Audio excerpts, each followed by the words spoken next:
Bismillahirrahmanirrahim. Assalamualaikum warahmatullahi wabarakatuh.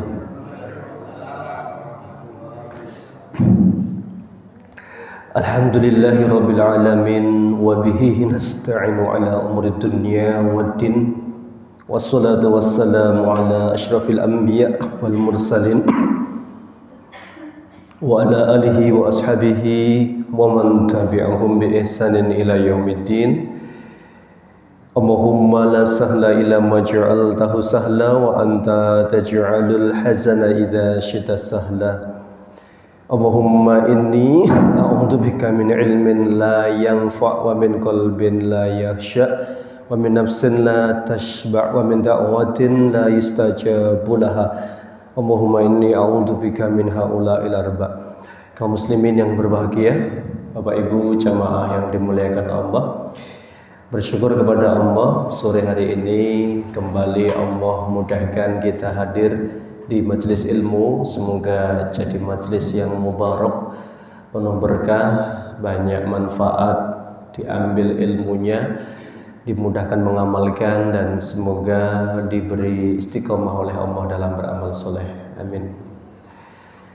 Baik, di sore hari ini kita melanjutkan kembali tadabbur surat Al-Asr yang kemarin baru dibahas satu poin, yaitu amanu, iman. Kita ulang sedikit. Wal asri, demi waktu. Kemarin sudah dibahas panjang lebar. Manusia itu tahu ubahnya kumpulan hari-hari. Begitu berkurang harinya, maka bukan bertambah umur, justru berkurang umurnya. Semakin jauh ya dari hari, berarti semakin mendekat kepada kematian. Itu manusia. Maka semuanya rugi, manusia itu rugi semuanya, kecuali yang melakukan 4 hal ya. Makanya wal asri innal insana lafi khusrin, sesungguhnya manusia dalam kerugian ya. Yang tidak rugi kata Allah illalladzina amanu, mereka yang beriman. Nah, jadi iman ini Masya Allah syarat utama diterimanya semua upaya kita di dunia. Maka apapun yang ditinggalkan, kebaikan apapun yang pernah dilakukan, tidak ada nilainya kalau tidak punya iman ya. Dalam surat Yasin itu Allah sampaikan inna nahnu nuhyil mauta, kata Allah, sesungguhnya kami hidupkan manusia setelah kematiannya. Jadi bagi orang beriman, Bapak Ibu, kematian itu bukan akhir segalanya. Itu justru perjalanan yang tidak ada ujungnya kelak. Khalidina fiha, kekal nanti yang di surga, kekal di surganya Allah. Orang kafir yang di neraka, kekal di neraka. Itu akidah kita orang beriman. Mati hanya masuk alam barzah nanti, kemudian akan ada hari kebangkitan. Maka Allah sampaikan inna nahnu nuhyil mauta, kami yang bangkitkan manusia setelah matinya. Wa naktubu ma qaddamu wa asaruhum, dan kami catat semua yang sudah mereka lakukan, Pak. Makanya ada orang-orang yang sudah merasa amalnya banyak ya, sudah kerja keras ini, sudah merasa harusnya saya tempatnya istimewa itu, tapi di hadapan Allah menjadi sia-sia, tidak ada nilainya sama sekali. Kemarin saya cerita satu hari Umar bin Khattab menangis. Umar bin Khattab, orang yang tegas, keras, itu menangis gara-gara melihat orang tua Yahudi, ya, miskin lagi ya. Makanya, tapi militan itu, Yahudi militan itu.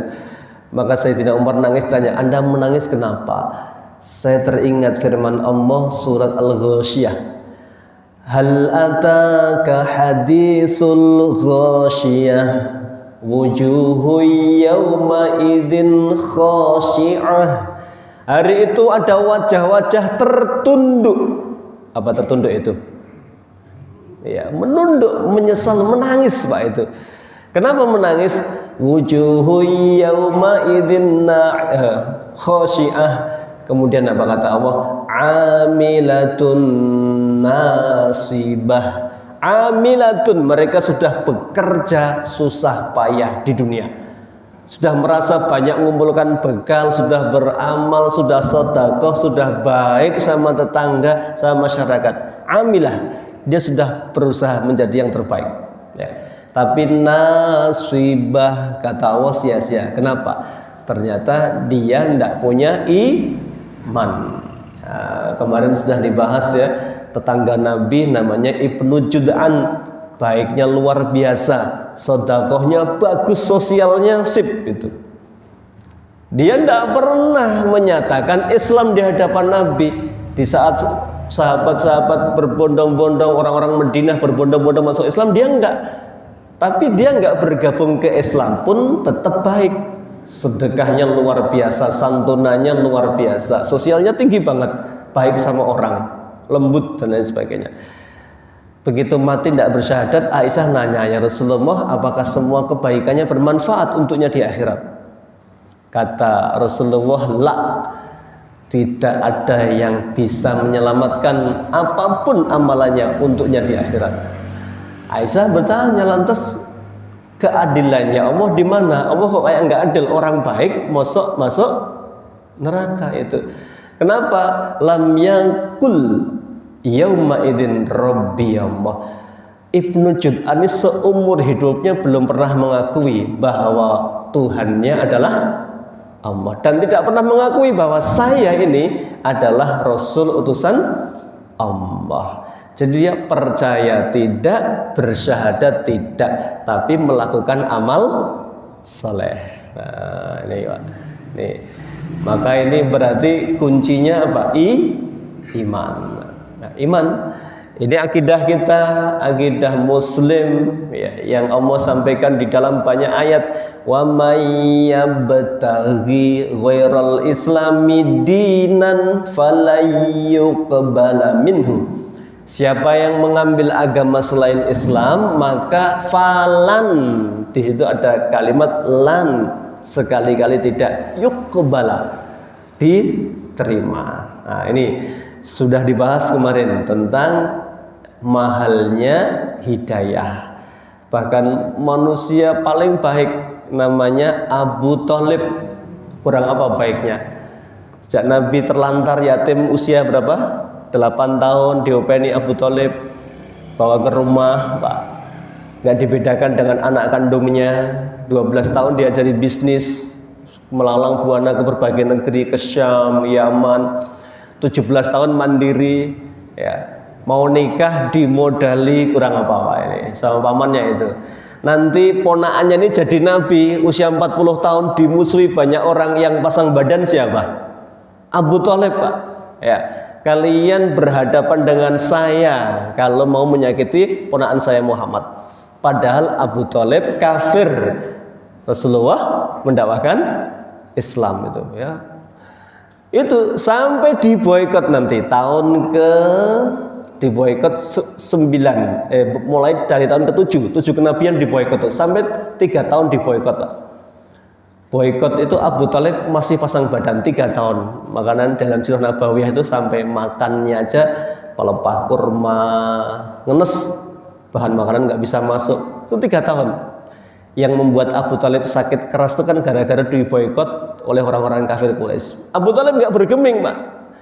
Tetap saya sampai mati bila ponakan saya Muhammad. Ya. Begitu mau meninggal dibisiki paman, ucapkan la ilaha illallah. Dia Abu Thalib melengos minta pendapatnya orang kafir ketika itu, gimana baiknya kamu mau dikatakan anak durhaka, khianat kepada agama nenek moyang, kualat itu ya bahasa sekarang ya, kualat kamu nanti. Maka dia di akhir hidupnya mengatakan, ini ala millati Abdul Muthalib, saya tetap mengikuti agama bapak saya Abdul Muthalib. Artinya apa? Kafir, nggak bersyahadat. Orang baik nggak Pak Abu Thalib? Luar biasa baiknya. maka yang begitu tuh nggak bisa menyelamatkan dia dari adab neraka. Kenapa? Nggak punya iman. Nah, ini mahal sekali berarti hidayah iman itu. Ya, orang baiknya segitu baiknya aja nggak ada nilainya di hadapan Allah. Ya, tentang kebaikannya. Makanya Umar eling amilatun nasibah. Kasihan ya, sudah tua, Yahudi, militan, miskin lagi gitu ya. Itu kan matinya kan kasihan. Makanya orang kafir tuh kasihan kalau miskin ya. Miskin harta, miskin amal, nanti di akhirat mendapatkan siksaan dari Allah ya. Itu yang pertama, yang rugi adalah yang tidak beriman. Yang kedua, yang rugi siapa? Yang tidak beramal soleh. Ya, makanya yang kedua, illalladzina amanu wa amilus solihat, beramal soleh. Lah siapa yang rugi? Yang beramal soleh dan dia tidak diterima amalannya, itu rugi lagi. Makanya dalam Al-Quran surat Al-Kahfi lembar terakhir itu Allah di situ bertanya, mengabarkan kepada Rasulullah, Qul, katakan, hal nunabbi'ukum bil akhsarina a'mala. Mau ndak saya beritahu orang yang paling merugi di akhirat, rugi amalannya. Siapa? Alladzina dhalla sa'yuhum fil hayatid dunya wa hum yahsabuna annahum yuhsinuna sun'a. Mereka ini sudah mengira, wah saya muslim, amal saya sudah banyak, dikira diterima, ternyata tidak diterima di hadapan Allah. Nah, ini kenapa? Ini yang mau dikaji sore hari ini ya. Bapak Ibu, apa tujuan Allah menciptakan kita? Tujuannya untuk apa? Beribadah. Makanya ibadah itu nanti luas Pak cakupannya ya. Ibadah itu ismun jami'un likulli ma yuhibbullahu wa yardah. Segala sesuatu yang dilakukan niatnya karena Allah dan amal itu dicintai Allah, itu bernilai ibadah. Ya. Kerja ibadah betul. Ibadah ya. Kalau tujuannya untuk apa? Ya, untuk menjaga diri dan keluarga dari api neraka, mencari yang halal biar jadi barokah untuk ibadah. Nah, ini kerja untuk menopang ibadah, itu termasuk ibadah. Bahkan tidur pun bernilai ibadah kalau niatnya untuk menguatkan ibadah ya. Jadi ini Pak, bedanya orang paham dan tidak paham itu niatnya. Maka innamal a'malu binniat, amal itu tergantung niatnya. Baik, ini jadi jelas-jelas ya, tujuan Allah menciptakan manusia adalah wa ma khalaqtul jinna wal insa illa liya'budun, untuk beribadah ya. Makanya ibadah itu luas sekali maknanya ya. Dunia ini betul Pak, dunia itu melenakan iya, tapi Allah sampaikan wabtaghi fima atakallah darul akhirah wala tansa nasibaka minad dunya. Cara kita jadi yang terbaik di hadapan Allah itu beda-beda Pak. Karena sebagaimana Imam Malik itu gurunya Imam Syafi'i ya, beliau mengatakan innallaha qassamal a'mal kama qassamal arzaq. Allah membagi amal soleh kepada hambanya itu seperti membagi rezeki. Orang rezekinya sama apa enggak? Katanya ada pepatah, usaha bisa ditiru, rezeki tidak bakal tertukar ya Pak ya. Coba kalau sore hari Bapak tadi jalan ke pasar itu kan bakul gorengan banyak ya Pak, semuanya laku nggak? Ya laku ya, kebanyakan itu ya. Bakul sayur itu sama semua. Tadi pagi saya ke pasar itu ya, bakul buah ya sama, dempet, berambang, bawang, bumbu-bumbu itu ya laku semua itu. Ya meskipun kadarnya beda, yang ini lakunya banyak, ini sedikit itu kan, tapi kan itu usahanya sama. Begitulah amal soleh juga sama Pak. Allah bagi dengan pembagian yang berbeda. Ada orang yang Allah titipi ilmu, maka amal solehnya adalah bagaimana dia mengajar, ya. Dan ini luar biasa. Makanya kalau ada hadis sahih itu, manusia semuanya makan mati tidak dapat tambahan apapun kecuali yang sudah investasi 3. Satu apa? Shadaqatun jariyah. Yang kedua, ilmun yungtafa'u, ilmu yang bermanfaat. Yang ketiga, waladun soleh. Ini investasi yang terus menambah pundi-pundi pahala meskipun kita sudah mati. Makanya orang yang cerdas itu yang suka investasi, Pak. Ya, kalau investasinya akhirat, insya Allah nggak ada yang botong ya, pasti hasil ya, nggak ada yang botong, insya Allah pasti jelas hasilnya itu. Ya, yang beli Allah nggak mungkin nggak dibayar sama Allah, pasti dibayar. Ya, ilmu, maka ada orang yang diberi ilmu, masya Allah. Makanya dunia itu ada 4, Pak. Kalau Nabi sampaikan, innamad dunya li arba'in, dunia itu Allah bagi ke 4 orang. 1, abdun, hambanya Allah, ya, yarzuquhu malan wa ilman. Ini diberi oleh Allah ilmu, juga diberi oleh Allah harta. Wah, ini luar biasa. Kalau ulama dulu ada misalnya Abdullah bin Mubarak. Wah, itu ulama besar, julukannya aja Al-Alamah. Itu mungkin sekarang sekelas profesor. Al-Alamah, ya, alim itu. Kaya raya, Pak. Ya, alim dan kaya raya. Yes, beliau ini luar biasa. Mengumrohkan orang sak kampung, menghajikan orang sak kampung, itu rutin itu, Pak, itu. Ya, orang kaya raya, Abdullah bin Mubarak. Itu manusia yang begitu tuh nggak banyak, Pak, langka. Ya, yang banyak mungkin tipe yang kedua, kata Nabi, yarzuquhu ilman walam yarzuqhu malan. Ada orang yang kedua, dia diberi ilmu oleh Allah, masya Allah, ya, paham ilmu agama, Pak. Paham, ngerti halal haram, ngerti ini nggak boleh, ini wajib, ini sunnah, ini bid'ah, ini khurafat, ini syirik, dia tahu, ya, tapi nggak diberi harta banyak oleh Allah, ya. Tapi karena dia tahu ilmu agama, dia meniatkan, ya Allah, andaikan saya diberi rizki seperti teman saya yang pertama ini, yang kaya dan pintar tadi, saya juga ingin banget seperti beliau ini, ya, pengen umroh setiap pekan, setiap bulan, ya, karena umroh, ya, haji tiap tahun, ya, Pak. Nyantuni lembaga pendidikan, ya, bantu siapapun yang membutuhkan, kan pengen itu, saya pengen begitu. Nah, kata Nabi, fa ajruhu masawa. Orang yang miskin, soleh, tapi punya niat yang baik itu niatnya itu sudah diberi pahala oleh Allah, masya Allah. Ya, baru apa nih niatnya. Ya.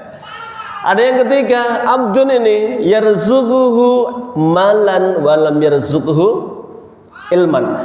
Allah berikan kepada dia harta yang banyak, Pak, tapi tidak punya iman, tidak punya ilmu agama. Kira-kira kalau harta jatuh ke tangan orang kaya, tidak punya iman, apa yang terjadi? Ya, kalau di zaman Nabi, ya, kayak Abu Jahal itu, ya, dia ngompori orang untuk melawan Rasulullah Muhammad itu kan, menggunakan berbagai hartanya. Di zaman Qarun juga sama, menggunakan hartanya untuk memusuhi Nabi Musa alaihissalam. Ini maksiat itu, ya, orang maksiat mesti jatuhnya itu, ya. Makanya masya Allah, Pak, kalau harta dijatuh tangan orang yang beriman itu maslahatnya luar biasa nanti, ya. Makin kaya, makin banyak orang yang mendapatkan keberkahan kebaikannya. Ini kalau orang beriman. Yang paling ngenes yang keempat ini, lam yurzuquhu malan wala ilman. Orang yang tidak diberi ilmu agama, tidak diberi harta oleh Allah, ya. Ini yang disebut Nabi. Nabi itu pernah menyampaikan, hamba Allah yang paling dibenci oleh Allah siapa? Ailun mustakbir, orang miskin yang sombong, ya, melarat tapi kemaki gitu Pak ya. Apa yang dibanggakan dia? Amal ndak punya, harta ndak ada itu ya. Tapi dia punya apa? Angan-angan Pak. Angan-angan ini. Yo saya nek diberi harta kayak teman saya yang ketiga ini, saya juga pengen bangun tempat maksiat, hotel maksiat ya, sing mendem-mendem tak traktir ya, buat apa Pak? Kasino namanya, ya, pelacuran wes pokoknya diskotek tak buat di mana-mana, tapi aku rak duwe-duwe tok gitu ya. Itu baru angan-angan Pak, kuwi sudah dianggap apa? Fawizruhu masawaun. Dia sudah mendapatkan apa? Saham dosanya ini. Masya Allah ya. Makanya kalau kita tidak bisa jadi nomor 1, minimal nomor 2 ya. Diberi ilmu oleh Allah, membimbing kita dari hal-hal yang dilarang agama. Itu sudah bagus itu. Niat saja sudah dicatat oleh Allah. Nah, ini amal soleh. Maka amal soleh ini setiap pagi Nabi ngajari kita. Apa acara Nabi? Doanya apa? Saya sering ulang-ulang nih. Allahumma inni as'aluka ilman nafi'an wa rizqan thayyiban wa amalan mutaqabbalan. Saya membahas yang ketiga. Wa amalan mutaqabbalan. Nabi paginya minta 3 Pak. 1 minta ilmu. Itu nomor 1, minta ilmu.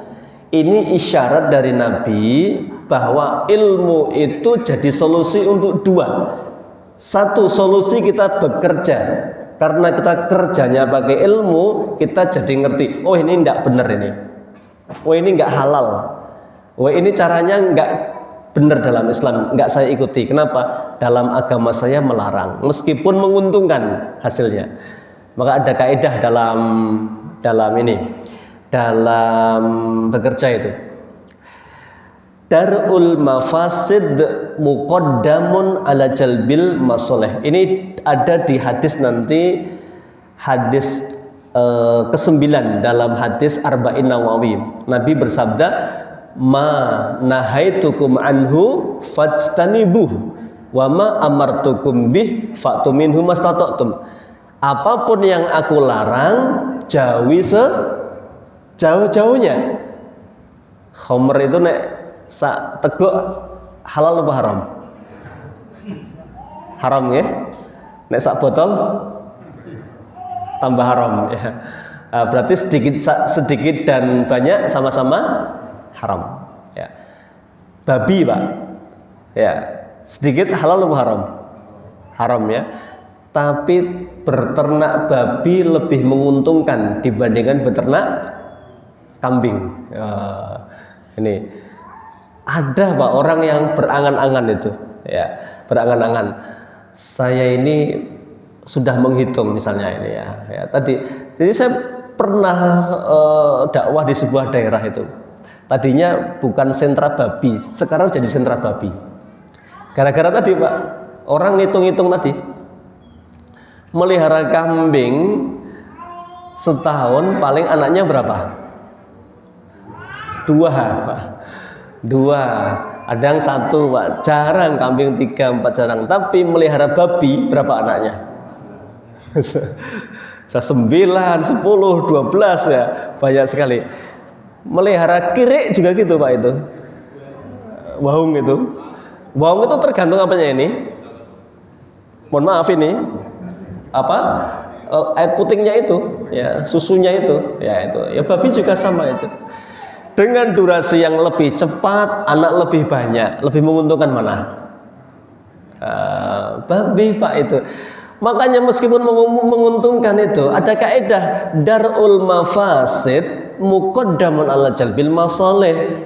Menjauhi yang dilarang agama itu karena madorot Pak. Menjauhi madorot, dosa itu kan madorot, lebih didahulukan daripada meraih keuntungan. Meskipun gini, mungkin nanti nek saya dapat untung banyak dari ternak babi ini, saya kan bisa banyak bantu pesantren, saya bantu ya, yatim piatu saya muliakan ya, mungkin malah bisa haji dari itu ya. Saya pernah nonton investigasi di Metro TV malam-malam itu, investigasi tentang sate jamu rica-rica. Apa ini? Sate asu. Ya, sate anjing di Solo Pak, banyak. Solo banyak sekali.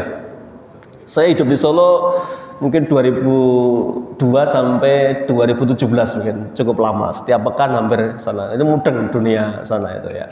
Mulai Boyolali, Tausuro, Manahanus banyak sana itu. Marem lah itu ya. Saya pernah nonton investigasinya Pak itu. Itu pengepulnya itu dari Jawa Barat. Itu Pak Haji Pak, ngepeci putih kan mungkin. Pengepulnya itu. Pengepul itu tukang nompo bau gitu loh Pak. Ya, berarti ASO itu tiap malam dikirim 2 truk sampai 3 truk ke Solo Raya. Dikirim ke sana Pak. Ya. Itu diinvestigasi mulai satu pengepulnya Pak Haji itu. Pengepulnya ASO itu Pak Haji itu ya. Kemudian sopirnya ya, istirahatnya berapa kali, yang mati berapa, itu diinvestigasi ya. Ada yang mati ya, mesti ada yang mati dibawa dari Jawa Barat ke Solo itu. Lihat berapa kali semproti pakai apa ini, kan anjing itu kan panas Pak, nggak kuat ini diuntel-untel kan, semproti pakai air itu. Nanti sampai sana investigasi berikutnya siapa, pembelinya, penadahnya Pak. Pakai bronjong itu Pak, tahu ya, kanan kiri pakai motor tuh Pak, diisi dua ya, kirim Sragen, Boyolali, mana-mana itu ya. Tuh. Kemudian berikutnya yang jualan. Nah, mulai gimana nyembelihnya? Ya nggak mungkin kayak nyembelih kambing Bismillah Allahu Akbar itu. Diberakot sama asune, mesti digebuk, ditaruh di apa ini? Karung, buanting puk, nana gebuki pakai linggis tuh. Wah, kain. Begitu mati ya sudah. Ya, tinggal dipotong-potong. Berikutnya penjualnya ditanya, "Gimana, Bu?" Ya, alhamdulillah laris itu kan. Alhamdulillah ya laris ini. Ya sekarang Masya Allah gitu kan. Pembelinya berbagai kalangan itu. Nah, dulu kan cuma buat apa ini? Wah, pekerja berat Pak ya, yang pekerja berat yang kulit, tukang becak dan lain sebagainya. Untuk apa? Namanya sate jamu. Lah buat apa ini? Ya buat jamu itu. Ya. Sekarang Pak, saya kalau pas datang ke sana itu orang bermobil itu udah biasa Pak. Ya, bermobil ini. Berarti bukan lagi konsumsi kalangan yang gunakan apa? Hokol saja itu. Udah jadi kuliner sekarang. Ya. Nggak tahu, kemarin sudah ada sempat larangan, sudah sempat ditertib, ada keberatan dari pecinta hewan itu. Saya belum mengikuti karena sudah lama nggak ke Solo, nggak tahu masih apa enggak itu yang budaya sate jamu rica-rica itu. Terakhir yang diwawancari siapa? Setelah pedagang, ya konsumennya, gimana rasanya Pak? Wah mantap itu kan itu. Anget katanya di badan tuh anget itu Pak itu. Nah itu ya. Jadi meskipun menguntungkan itu ada kaidah ya dalam Islam itu manahaitu anhu fastanibu, meskipun menguntungkan jauhi. Nggak bisa Pak kita, tapi ini daripada saya nggak bisa infak, kan saya nggak jualan ini nggak bisa infak gitu ya, lebih baik kan begitu. Nah, itu nggak boleh. Jadi yang haram itu ditutup rapat-rapat oleh syariat, nggak boleh meskipun menguntungkan Pak. Iya, itu baru yang sifatnya wujud aslinya. Cara mendapatkannya juga demikian Pak. Mohon maaf ya, cara mendapatkannya misalnya ada fenomena yang dianggap lumrah sudah zamannya, mohon maaf, tentang suap menyuap. Wah ini budaya yang membudaya dan tidak baik. Islam sudah jelas, Nabi bersabda, la'anallahu rasyiya wal murtasyiya. Allah melaknat yang nyuap dan yang menerima suap. Sama dilaknat itu, tidak boleh itu. Ya, maka dilaknat oleh Allah. Karena dilaknat nggak barokah. Orang meskipun berpikir, tapi saya kalau nggak menang tender ini, nggak nyuap, saya kehilangan keuntungan sekian, padahal saya sudah niatkan keuntungannya untuk membangun pesantren, masjid, umroh, ngumrohkan orang tua, membahagiakan orang tua. Itu dalam imajinasi manusia itu begitu ya. Dia berpikir padahal dia belum tahu atau dia sudah tahu. Nabi sudah dawuh, innallaha thayyibun la yaqbalu illa thayyiban. Allah itu baik, tidak mau nerima kecuali dari yang baik, yang halal. Jadi harta haram sebuahnya apapun itu tidak diterima oleh Allah Subhanahu wa taala. Ini Jadi ini Pak, tidak boleh kita pakai tolok ukur manusia. Nanti kan yang penting amal solehnya imbang dengan maksiatnya, tidak boleh ya. Itu seperti saudaranya Nabi Yusuf. Pak, saudaranya Nabi Yusuf itu sebelum mau membunuh Yusuf dibuang ke sumur, itu sudah rembukan, musyawarah Pak. Usulnya macam-macam. Intinya Yusuf tidak boleh masih di rumah itu. Intinya begitu. Yang paling benci mengatakan dalam Al-Quran, uqtulu Yusuf, bunuh saja Yusuf, selesai urusan ya. Itu yang paling kejam Pak. Yang paling masih waras ngomong jangan. Wa alquhu fi ghayabatil jub yaltaqithu ba'dus sayyarah. Jangan, kasihan Yusuf, jangan dibunuh lah. Yang penting kan nggak di rumah kan, yuk besok kita buang diajak Yusuf ke hutan, nanti buang ke dalam sumur biar ditemukan oleh musafir, biar dibawa ke luar negeri dijual. Targetnya yang penting tidak di rumah, karena bapak pilih kasih gitu. Itu kan rembukan kakaknya Yusuf ya.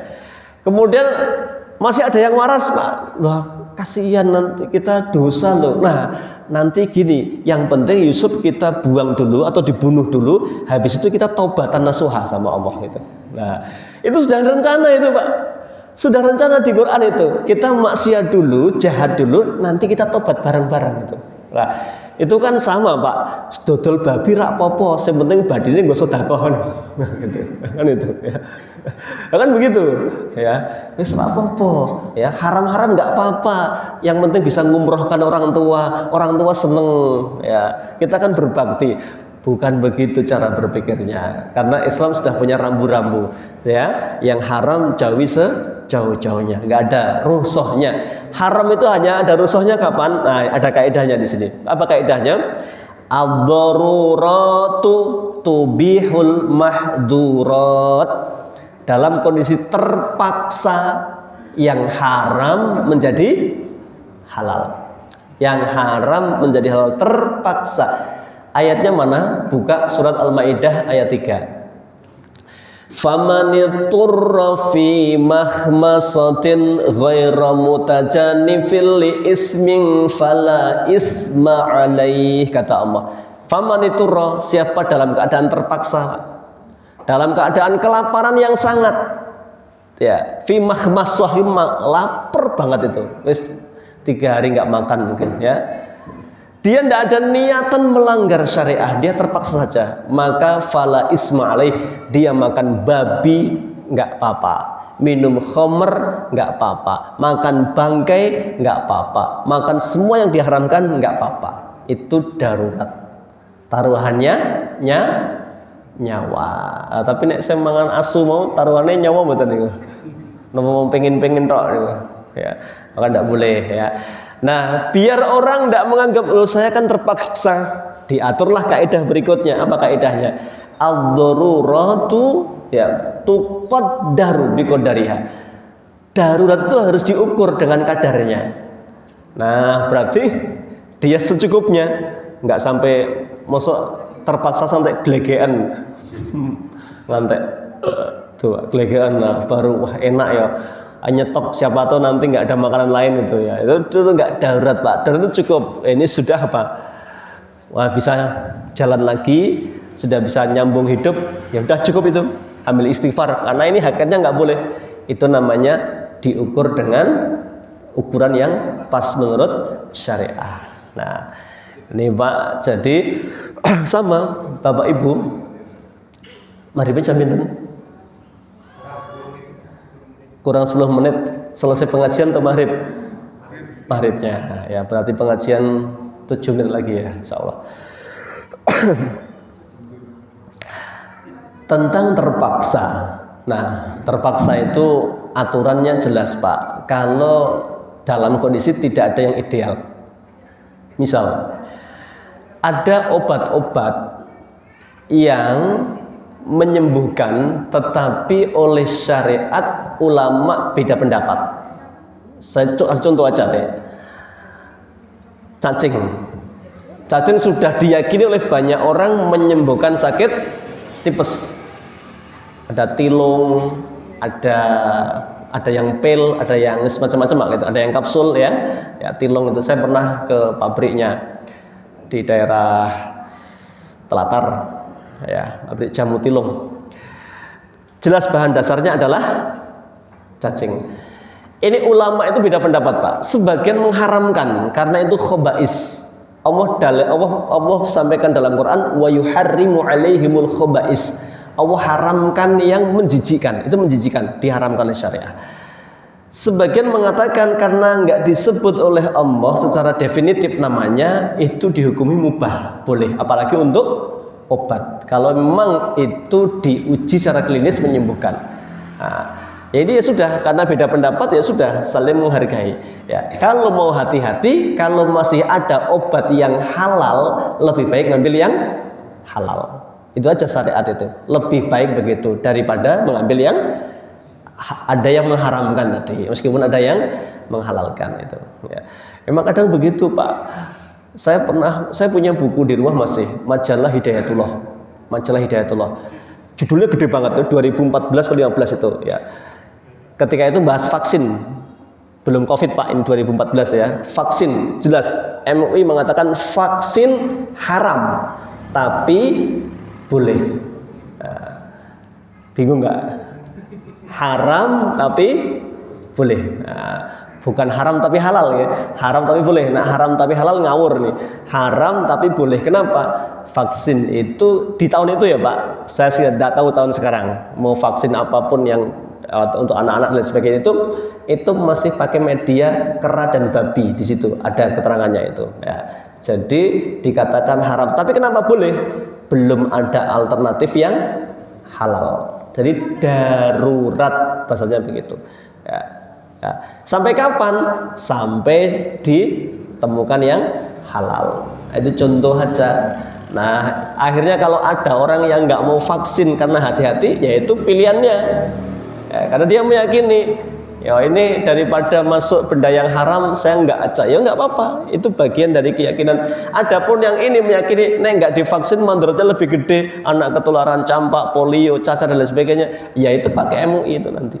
Ada yang mengatakan haram tapi boleh. Bos jenengan pokoknya ditakoni malaikat gandulan sarunge MUI ya. Ya, aku manut MUI ya, gitu aja gitu ya. Kalau milih yang itu ya, karena dia mengeluarkan fatwa tanggung jawab itu di hadapan Allah Subhanahu wa taala itu ya. Ini tentang halal dan haram. Jadi kita nggak boleh memudah-mudahkan. Memang Islam itu agama mudah, Pak. Ya nek basa Jawane gampang ning ojo gampang ke ya. Ini penting. Itu amal soleh ya. Jadi masing-masing kita itu potensinya beda.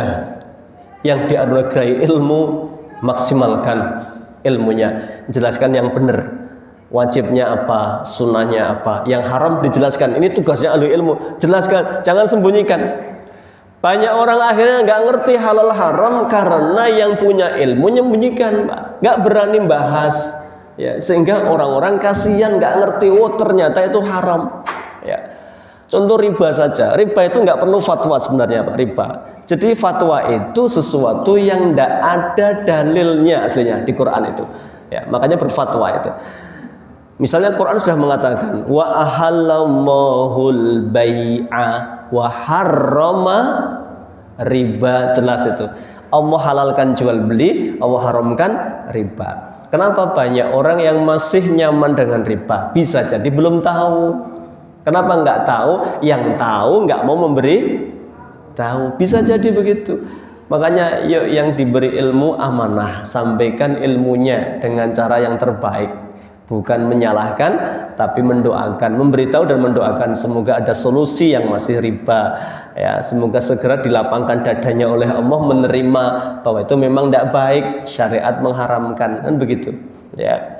Karena orang hijrah itu macam-macam, Pak. Ada yang langsung siap, oke, siap meninggalkan. Ada yang butuh apa? Bertahap-tahap itu ya, masing-masing berbeda. Makanya takwa kepada Allah itu fattaqullaha mastata'tum. Takwa kepada Allah itu semampu kita ya. Tapi nek haram yang suruh menjauhi sejauh-jauhnya. Ada yang diberi harta maka muliakan lah akhirat kita dengan harta kita. Masya Allah, nggak ada ruginya orang kaya yang soleh itu. Semua yang diberikan adalah kebaikan. Bahkan dia bisa memborong semua kebaikan ini. Ya, yang termasuk yang nyiapkan takjil ini. Ini pinter ini. Ini memborong pahala kita yang puasa kan. Ya. Jadi pahala puasa kita disedot Pak kepada yang ngasih takjil, tapi kita nggak berkurang. Ya, itu murahnya Allah itu, Masya Allah. Setiap harta jatuh di tangan orang kaya jadi sumber ladang pahala untuknya, terus mengalir sampai hari kiamat. Nah, bayangkan Utsman bin Affan Pak, tuku sumur di zaman Nabi, sumur Ar-Rumman itu. Madinah sumurnya kering semua, yang ngalir cuma satu, cuma milik Yahudi. Yahudi kemaki ya, didol, jual mahal sekali, tiap hari orang ngantri. Akhirnya Nabi masuk masjid ngumumkan, siapa yang mau membeli sumurnya Yahudi, Allah akan ganti untuknya sumur di akhirat di surga. Utsman langsung datang Yahudi, tak beli. Yahudi ya pogel, nggak mau semuanya, tak jual separuh saja gitu ya. Nah, dibeli sama Utsman Pak, Masya Allah, dibeli. Akhirnya Utsman punya hak separuh. Pokoknya setiap Senin misalnya, silahkan kaum muslimin ngambil gratis. Begitu Selasa bayar, karena sahamnya Yahudi ya. Terus begitu sampai Yahudi tenger-tenger rak payu banyune to. Lah akhirnya dia datangi Utsman, tolong yang separuh dibeli saja gitu. Nek jenengan jadi Utsman mau ditawar berapa? Sak rendah-rendahnya toh Pak. Karena dia kan sedang BU ya, butuh uang ya. Nah kita kan gitu, seneng banget merongong rekoso, mumpung murah kayak gitu ya gitu ya. Utsman enggak Pak, Utsman nanya, sampean mau jual berapa? Sama dengan dulu. Iya, tak bayar. Dibayar Pak sama Utsman itu Pak. Bayar harga normal seperti dulu jual pas mahal-mahalnya itu. Itu akhlak pedagang muslim yang baik itu begitu. Bukan malah iki nek ora tak tuku paling disita toh. Ya kan gitu Pak gitu. Oh, akhirnya dituku sak rendah-rendah, kan kasihan Pak ini ya. Kurang berkah. Kata Dr. Irwan di Tirmidzi, enggak berkah itu ya. Kalau kita itu tidak bisa ya bantu saudaranya itu. Baik, hari ini Pak sumurnya masih ngalir itu. Bayangkan ribuan tahun masih bertahan itu. Orang kaya itu jejak kesolehannya luar biasa. Baik Bapak Ibu, sudah masuk waktu maghrib, sebentar lagi kita cukupkan sampai di sini. Kita tutup dengan kafaratul majelis. Subhanaka Allahumma wa bihamdika asyhadu an la ilaha illa anta astaghfiruka wa atubu ilaik. Billahi taufiq wal hidayah. Assalamualaikum warahmatullahi wabarakatuh.